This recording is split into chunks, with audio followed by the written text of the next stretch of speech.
استعاذہ سنت ہے۔ استعاذہ کے لیے حدیث میں متعدد صیغے آئے ہیں۔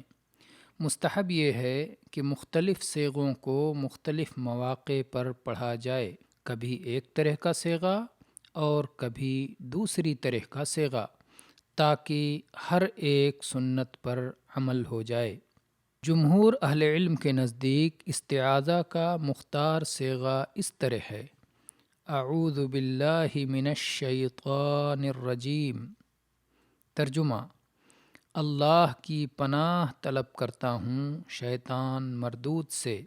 اس کی دلیل قرآن مجید کی سورہ نحل کی آیت نمبر 98 ہے: فَإِذَا قَرَأْتَ الْقُرْآنَ فَاسْتَعِذْ بِاللَّهِ مِنَ الشَّيْطَانِ الرَّجِيمِ۔